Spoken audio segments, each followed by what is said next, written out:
प्रभु यीशु मसीह के मधुर और मीठे नाम में आज दिनांक 13 फरवरी दिन मंगलवार को आप सब श्रोताओं का हम स्वागत करते हैं। आज के दिन के लिए जो वचन है वो लिया गया है इफिसियों की पत्री उसका 2 अध्याय 8 पद। वचन कहता है, क्योंकि विश्वास के द्वारा अनुग्रह से ही तुम्हारा उद्धार हुआ है और यह तुम्हारी ओर से नहीं वरन परमेश्वर का दान है।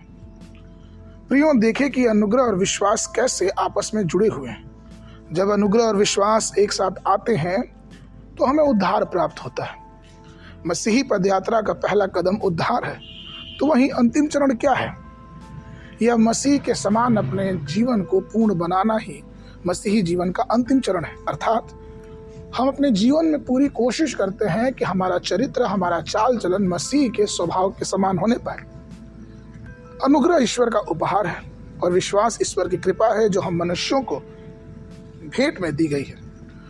जब आपको ईश्वर की कृपा प्रदान होती है तो हम अपने आप में इस बात को जानते हैं कि हम पापी हैं और हमें मुक्ति की जरूरत है, हमें उद्धार की जरूरत है। और इसलिए हम इस बात को समझते हैं कि अनुग्रह के साथ साथ प्रभु पे विश्वास करना हमारे उद्धार का प्रमुख कारण होना चाहिए। हमें विश्वास करना चाहिए कि परमेश्वर ने अपना बहुमूल्य लहू बहा के हमें बचाया और हमारी जगह वो खुद बलिदान होगा। इफिसियों का लिखने वाला पहले अध्याय के 7 पद में इस बात को कहते हैं कि हमको उसमें उसके लहू के द्वारा छुटकारा अर्थात अपराधों की क्षमा उसके उस अनुग्रह के धन के अनुसार मिला है। प्रिय, यदि आपके पास विश्वास नहीं है तो आप ईश्वर की कृपा प्रदान नहीं कर सकते, चाहे वो आप कितना भी अच्छे भले काम करें, लेकिन हमारी भलाई से हम परमेश्वर के अनुग्रह नहीं प्राप्त कर सकते।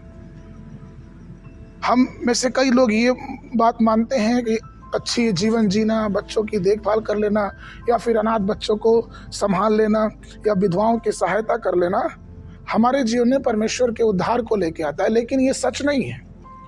परमेश्वर का उद्धार एक उपहार है जो मनुष्यों को प्रभु यीशु मसीह के द्वारा दिया गया है और वह उद्धार परमेश्वर के अनुग्रह से ही मनुष्य जाति को मिला है। उस उद्धार को अपने जीवन में पाने के लिए परमेश्वर के अनुग्रह के साथ साथ हमको परमेश्वर पर विश्वास करने से मिलता है।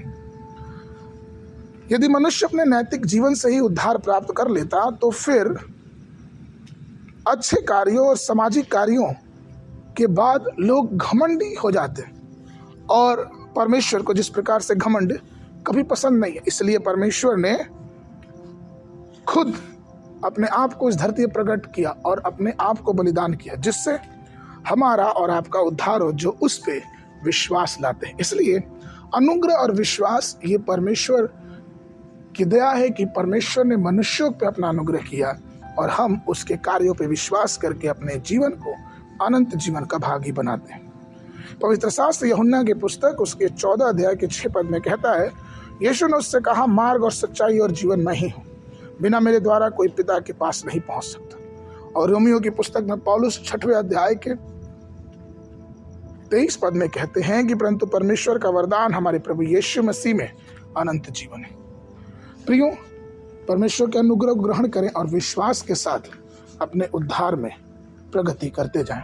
आज के मनन के लिए इफिसियों की पत्री उसका 2 अध्याय 9वां पद, और ना कर्मों के कारण ऐसा ना हो कि कोई घमंड करे। बाइबल अध्ययन के लिए सुबह के समय लेवी व्यवस्था की पुस्तक उसका 14 अध्याय, शाम के समय मत्ती उसका 26 51 पद से लेके 75 पद तक। परमेश्वर आप सबको आशीष दे।